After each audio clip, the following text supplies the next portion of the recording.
We're starting in a second. This is just a quick sound test.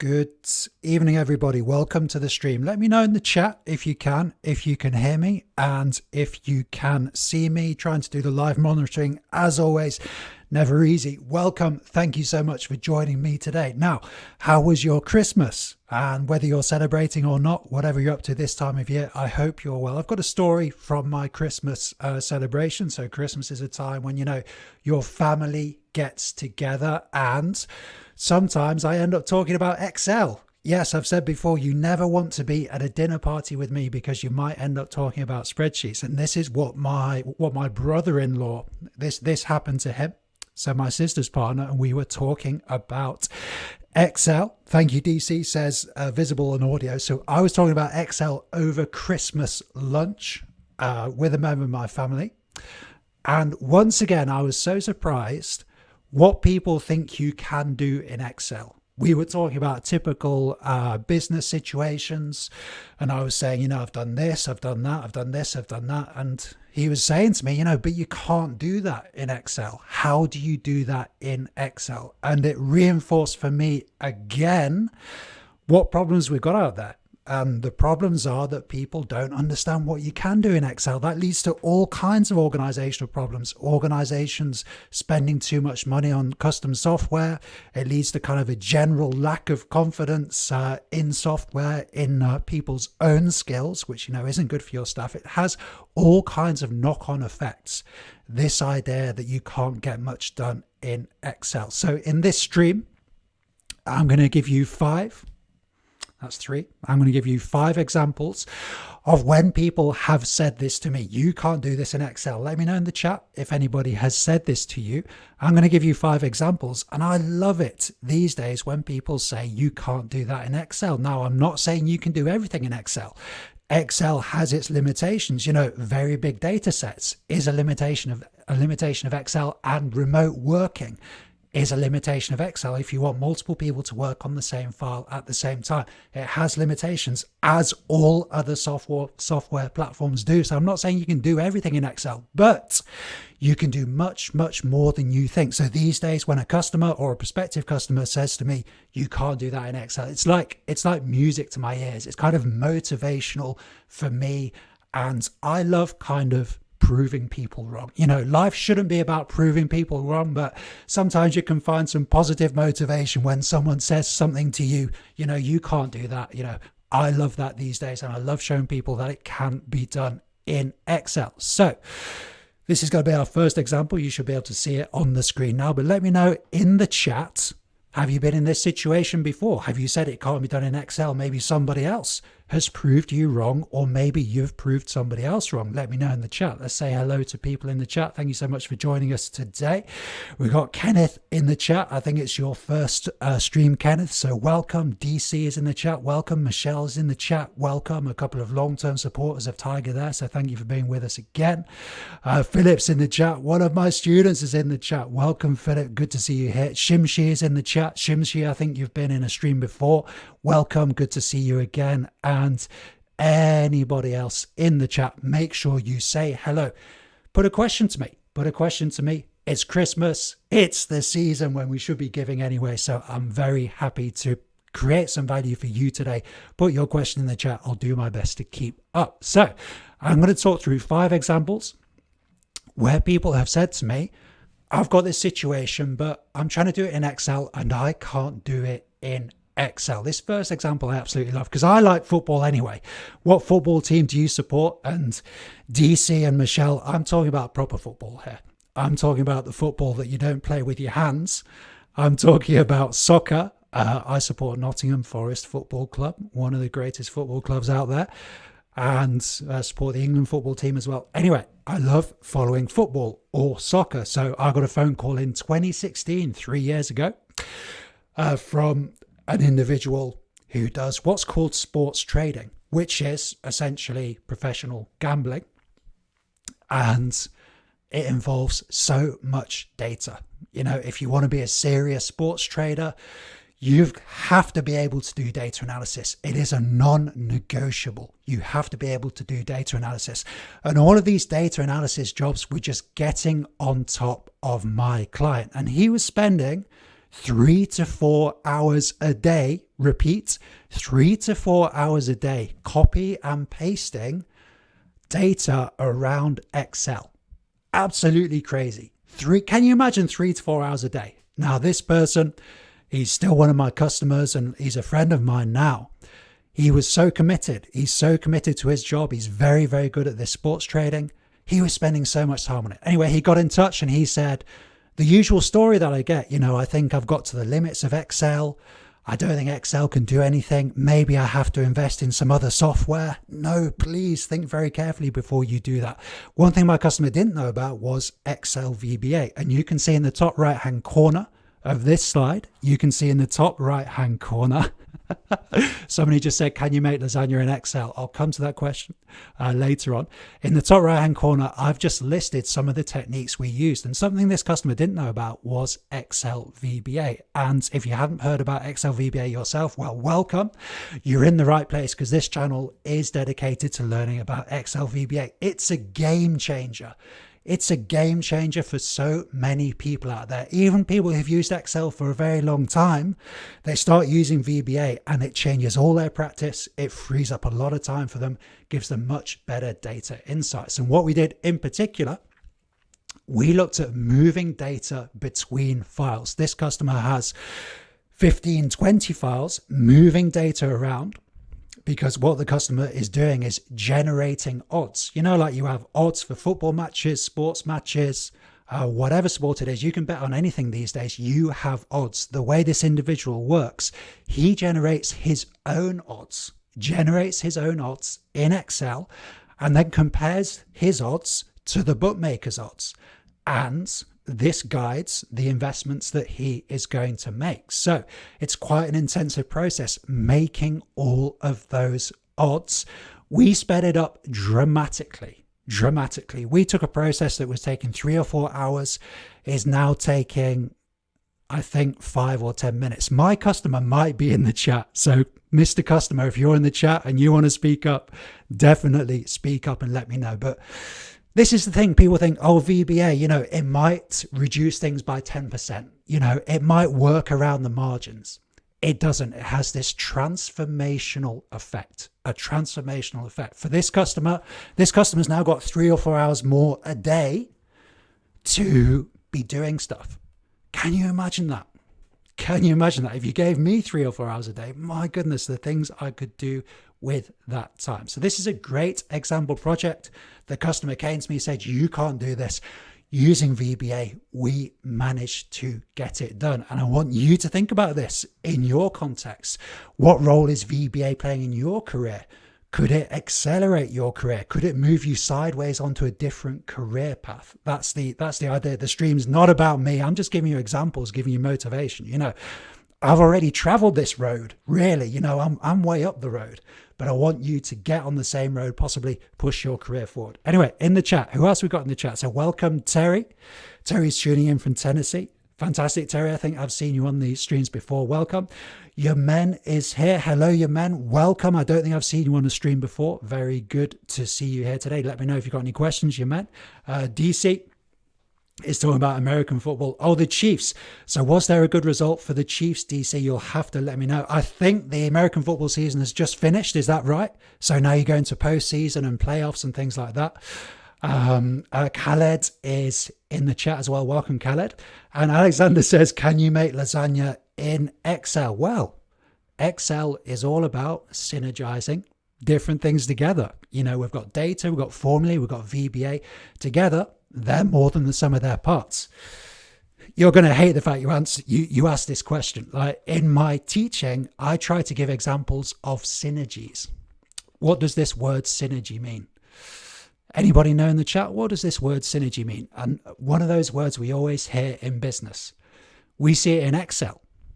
When data combines with formulae, combines with VBA, combines with good client interaction, we have results that are out of this world. You know, just incredible stuff. That's because there's a synergy. But people find that difficult to understand. Like one of the examples I actually give, and Alexander, you won't believe this, but one of the examples I actually give is making a white sauce. Alexander says connecting stuff. Absolutely. Absolutely. When things are more than the sum of their parts, they have connections. They're more than the sum of their parts. So if we have a lasagna, we have a white sauce. I think, is it a bechamel sauce? I'm not sure. But what's in a white sauce? We have flour, we have milk, and butter. Flour, milk, and butter. Any one of those things on their own, not very nice to eat. You know, would you ever eat butter on its own, or flour on its own, or milk? Or you might drink some milk maybe. So fair enough. But together, if you get the proportions right, if you add the right amount of heat, the right amount of time, then they can form this beautiful creamy sauce, much more than the sum of their parts. So this is why a lasagna is actually quite a good analogy for thinking about spreadsheets. Michelle said lasagna, question mark, exclamation mark. Yeah, what on earth was that all about? We had one of my students in the chat. So when I teach in university, I give all these funny examples, and examples to do with music, some examples to do with cooking, to get them thinking, systemically, we call it, to get them thinking systemically about problems rather than thinking just about parts of problems. We'll get into that one day, don't worry. Andrew, welcome. Andrew, haven't seen you for a while. Great to see you and welcome, and good to see Andrew saying hello to the other people as well. So good to see people interacting in the chat.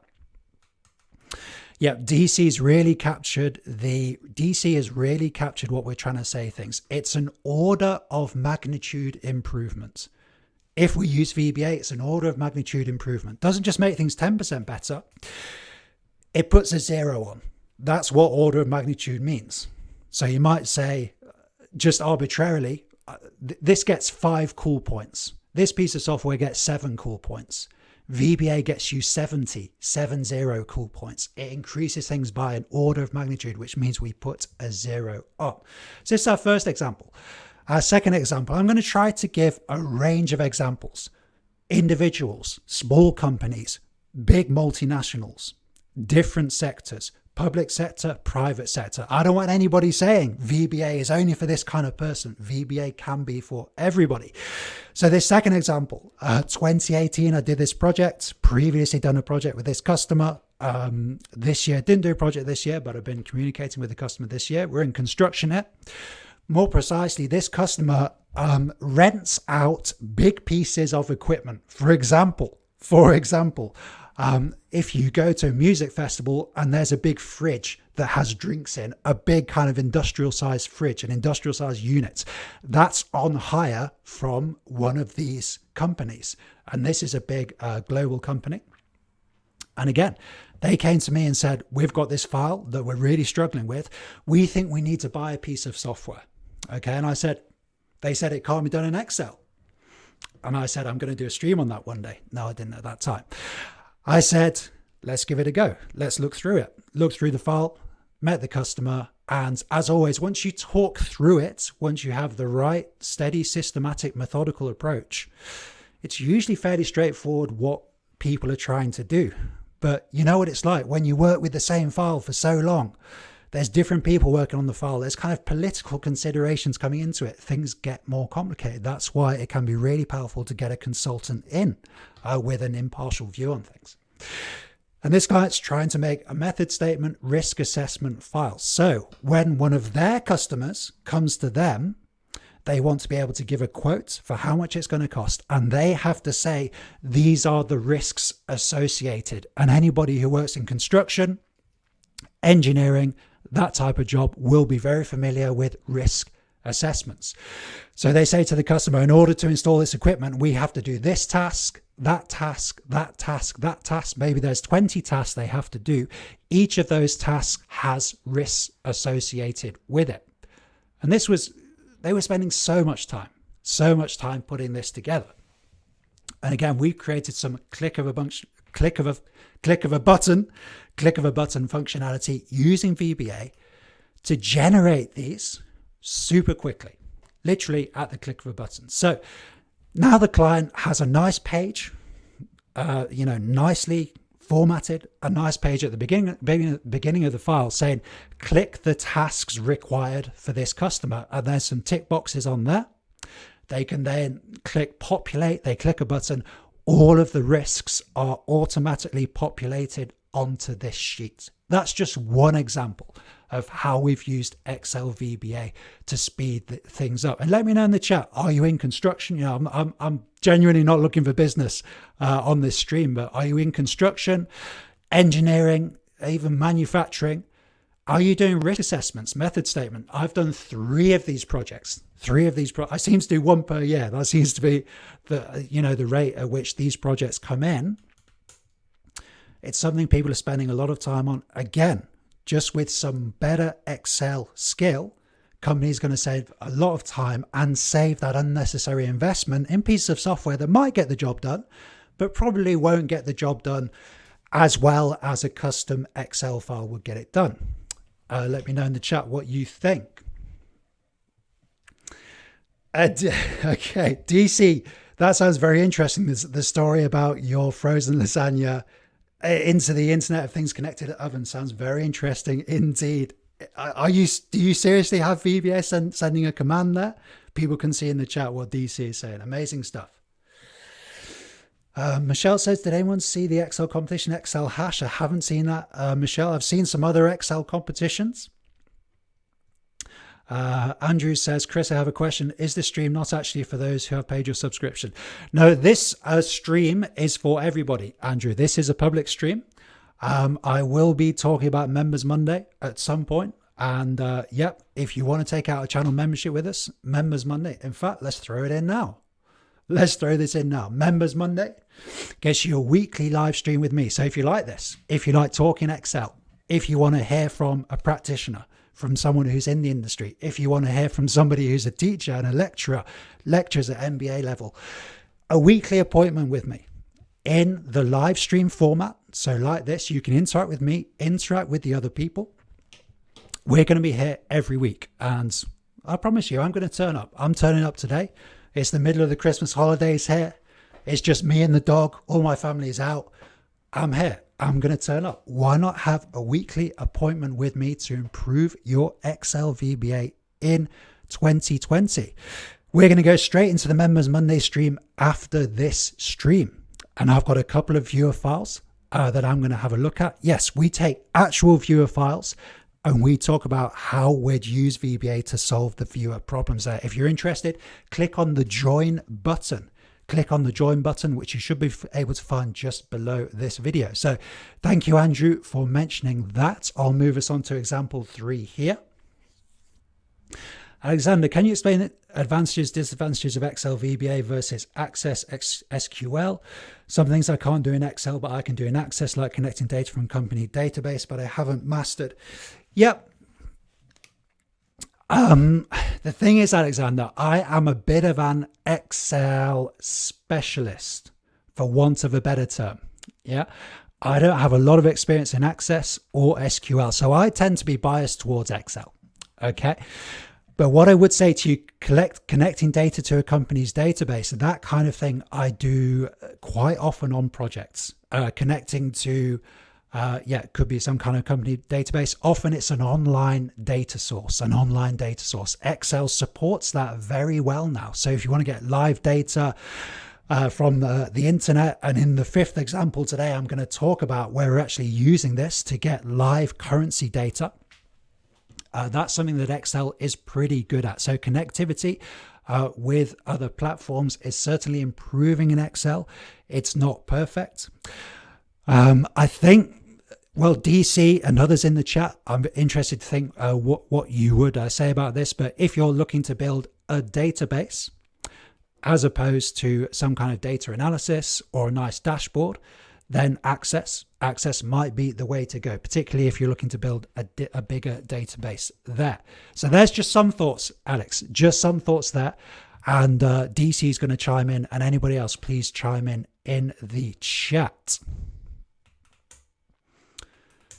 Okay, which direction to go? Anyway, I'll let others pick up that in the chat. But Alexander, you can see plenty in our videos. You know, we always talk about the pros and cons. You know, I am a bit biased towards VBA, but you can see in the videos I talk about the disadvantages of working with Excel as well. So if you go through our videos, you'll be able to kind of learn something about those themes. Moving on to example 3. So I said I want to introduce a whole range of examples, and I love it when I get phone calls from local businesses.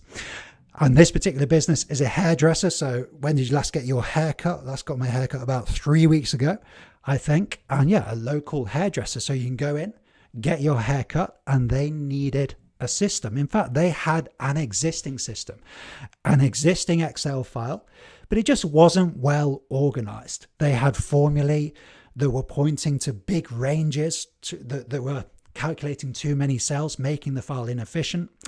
They had data stacking up, but they did that thing where they were putting subtotals into the data every few rows. And if you have subtotals in the data, then it's difficult to use data analysis formulae, pivot tables, and all kinds of things. So they had structural and layout issues with this file. And you know how important structure and layout is. If you get the structure right and the layout right, then everything else gets a lot easier.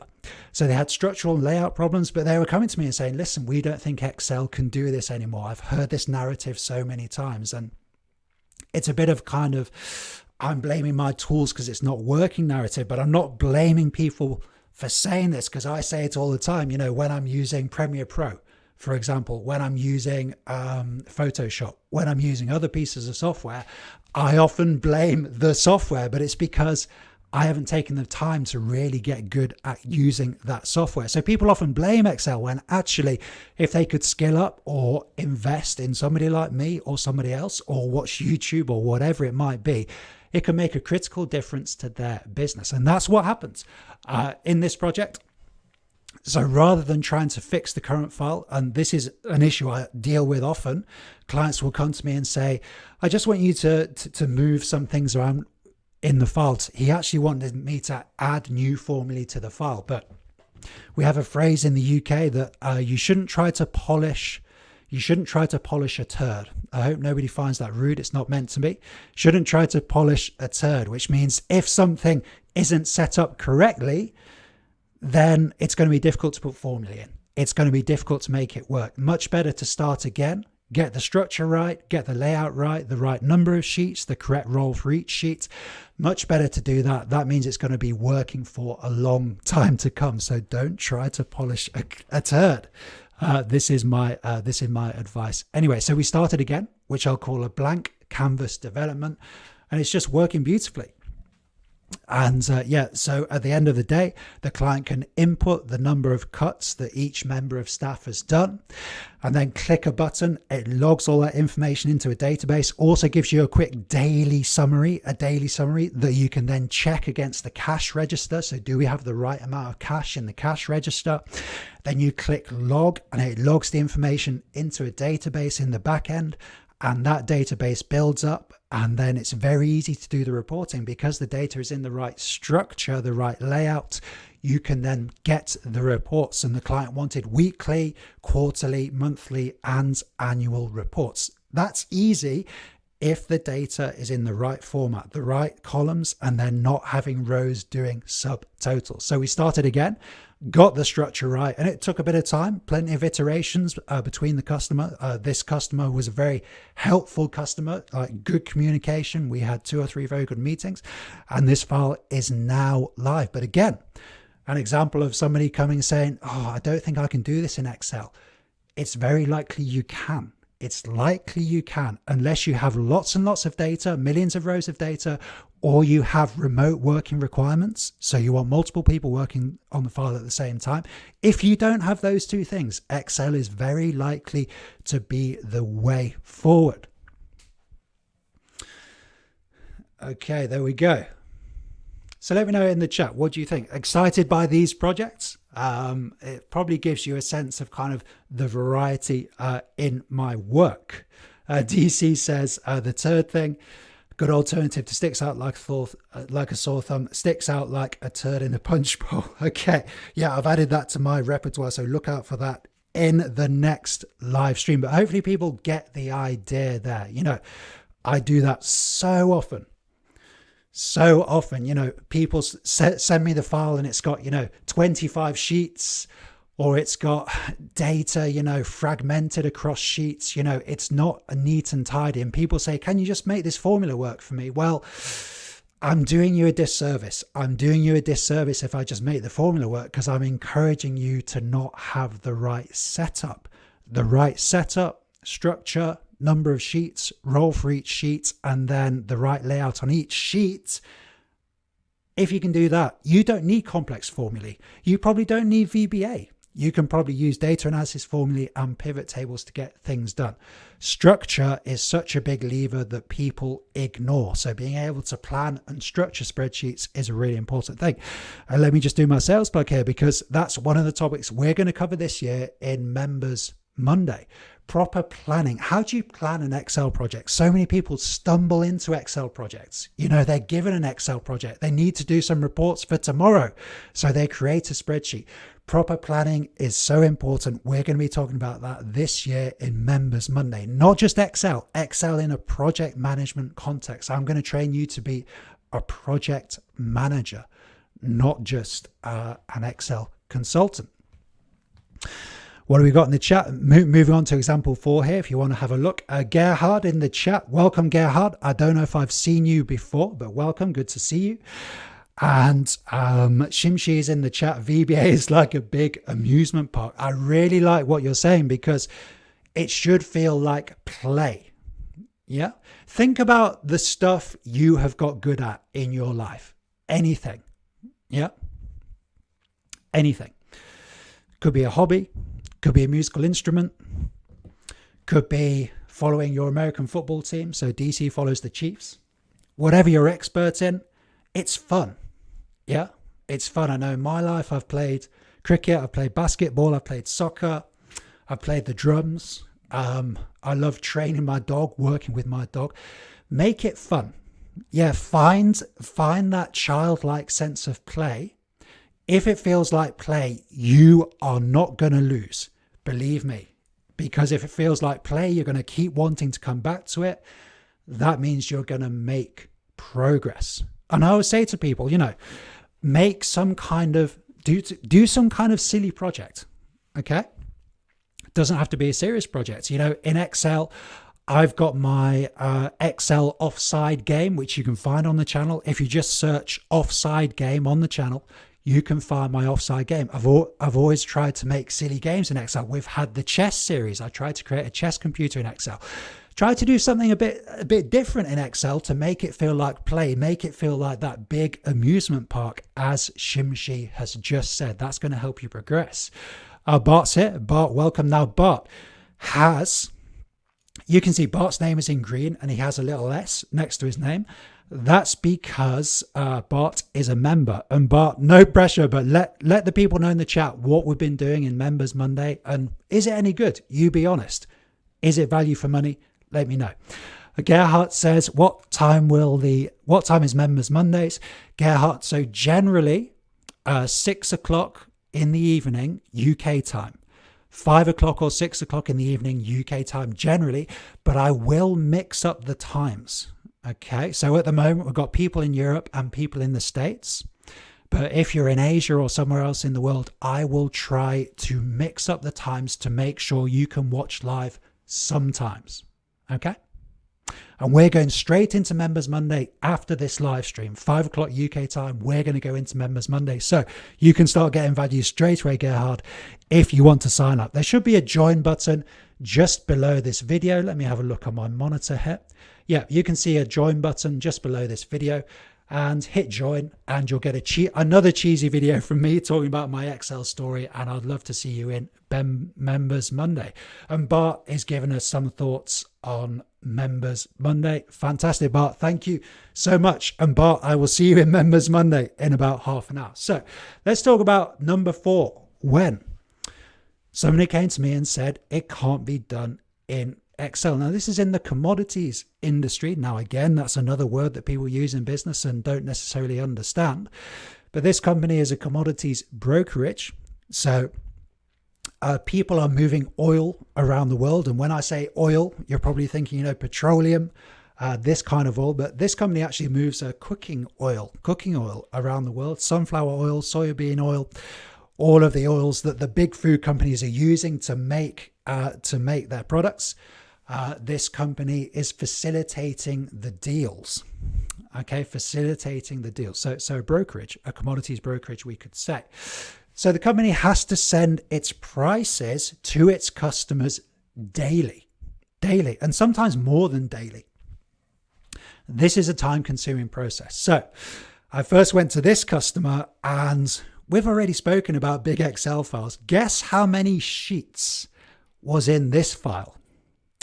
You can have a guess in the chat. How many sheets did they have in their Excel file? Well, they had 115 to 120 sheets in this Excel file. So again, the issue was structural, a structural issue here. So they had one sheet for each customer is how they were setting up this process. We redesigned the whole file.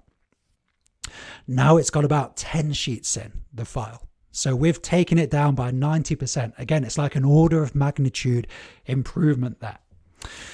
Now they were clicking through these sheets one by one to send emails to the customer saying, with pricing quotes, saying, if you want to go ahead with a deal today, this is what the price is going to be. This is the starting point for our negotiation. So they were doing those one by one.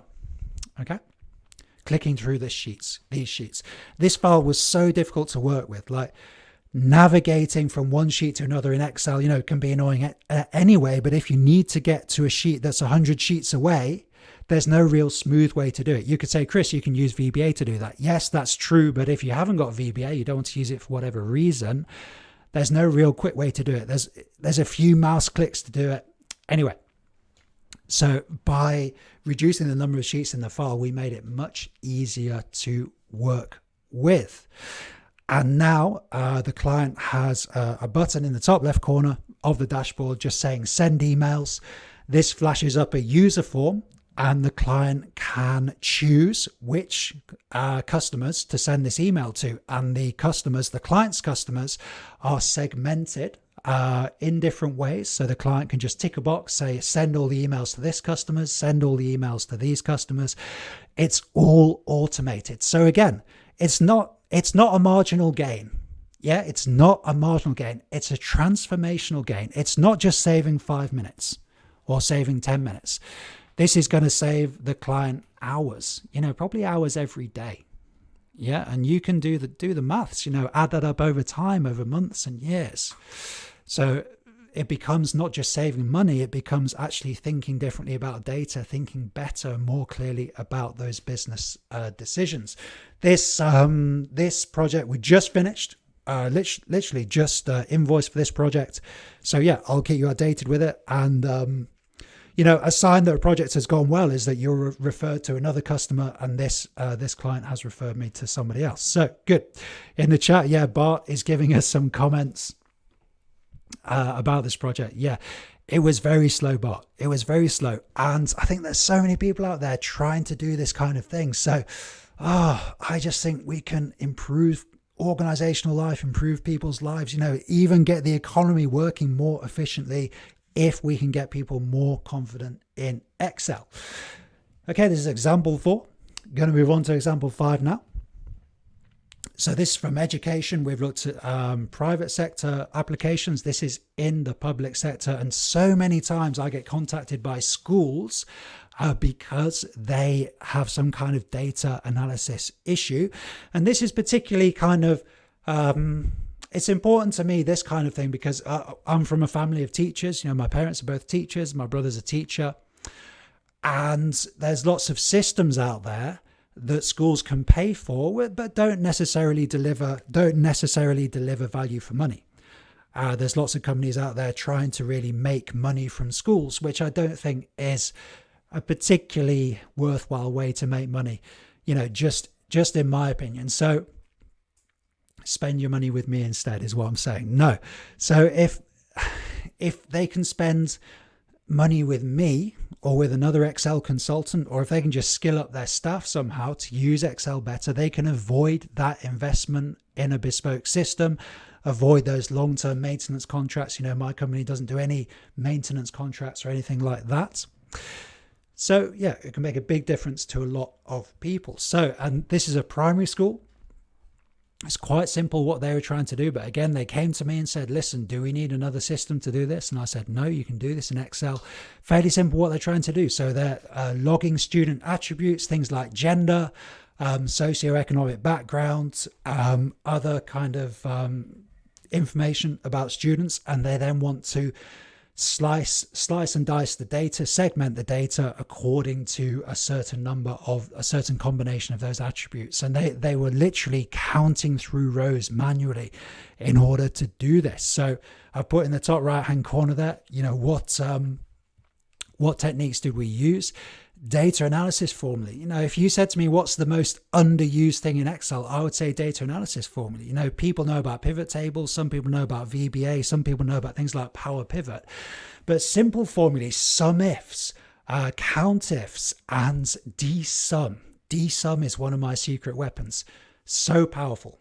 We have a series on the channel for free, which is called Data Analysis Formula for Beginners. And it's one of the series I've made that, in my opinion, hasn't quite got the views that it should have got, because these are such cool techniques. And, I'm not complaining about that. I've got series that have got way more views than they probably deserve. But data analysis formula, well worth checking out. And then we did some dynamic ranges with Indirect. So there is some VBA in that file to do this data import, to import data from another system. But my channel is primarily about VBA. You don't have to use VBA every time. In fact, if you can get the structure right, the right number of sheets, and then the right layout on each sheet, you probably don't need VBA at all. There's lots of people out there using VBA to work around a suboptimal file structure. Take the time to get the file structure right. That means you can use existing tools in Excel, such as pivot tables, rather than going straight to VBA. VBA should be used to layer on cool additional functionality once that basic structure is sound. Okay, guys, that's my 5 examples. Let me know what you think. Let's see what's in the chat. Shimshi says, I'm kind of a frugal person, so my YouTube follow the rules and I can't see the join button. Okay. Yeah, where is the join button? I'm not sure. Shimshi, let me know what country you're in, because it's not available in all countries yet. But Shimshi, if you go to the channel page, so click on Tiger Spreadsheet Solutions below this video. You should be able to find the membership option if it's available in your country. Alexander says, how much time did you need or people you encountered on average to get good at VBA? It goes slow sometimes. Yeah, great question, Alexander. Well, my background is I did a master's in business analysis in 2009. And I did a module in spreadsheets. So I did 10 weeks just doing spreadsheets for like 3, 5, 6 hours a week. So probably 50 hours to get started. But when I started doing that module, it set something off within me. At some point I was like, spreadsheets are fun. And I know when it was, actually. It's when I tried to start simulating football matches. Yeah. So on that course, at some point we did some simulation. So using random numbers, probability table, and VLOOKUP to create a simulation. Check out our video about how to generate random data in Excel if you want to know how to do that. And I started simulating football matches. So this is only after about 20 or 30 hours of learning Excel. And once I realized I could do that, I was like, oh, it's like I can create a little computer game myself here. And after that, I was off and running. And that's all I want to do for people on the channel. I don't want you to be dependent on me, although I would like you to consider entering into, a long-term business relationship with me.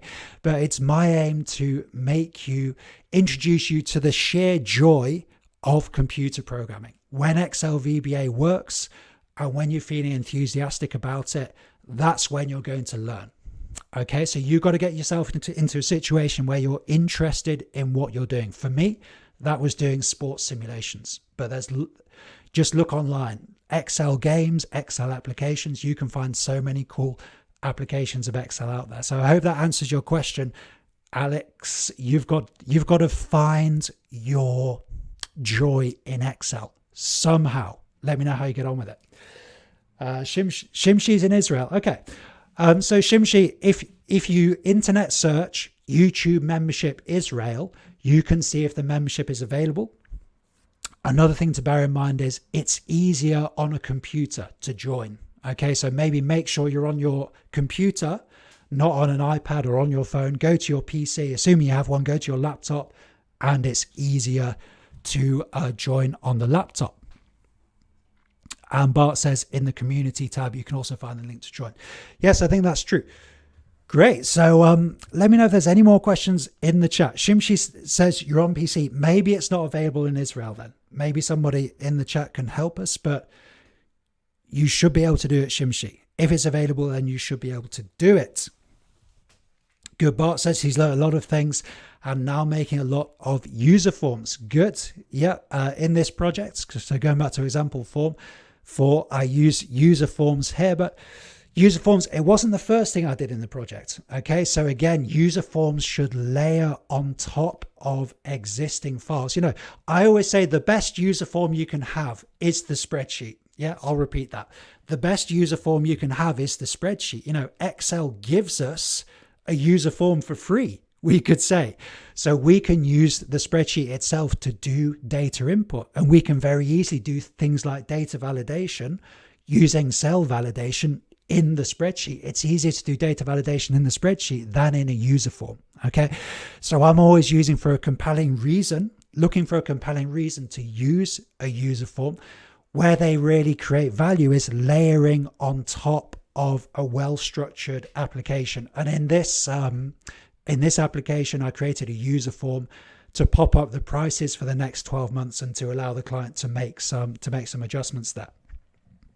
Shimshi says, I will find the way, maybe with VBA. Very good, Shimshi. Yeah. Let me know how you go with the membership thing. But just to kind of wrap things up, let me know if there's any final questions in the chat. I've had a great time, by the way. Thank you so much for listening to my presentation. I hope in some way it's kind of inspired you. Yeah, but Members Monday is still happening. Now, the whole purpose of the stream, I almost forgot. All of these files.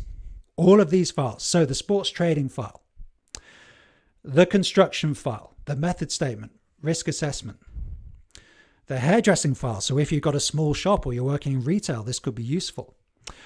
The commodities file. So any type of trading, Forex trading, whatever trading it might be, this is going to be useful. And then the education file. So if you're working in education or you're working with more basic data, this is going to be useful. So we're going to have a series called It Can't Be Done in Excel. And I'm going to take these files and I'm going to explain how I did them. Okay, it's going to be a 3 to 5 hour video. I won't be using the client files, but I will be using approximations of the client files. I'm going to take each of these examples and explain how I did them. Okay, this is only going to be available in Members Mondays. This is only going to be available in Members Mondays. It can't be done in Excel, the series where I explain how I did these real world projects.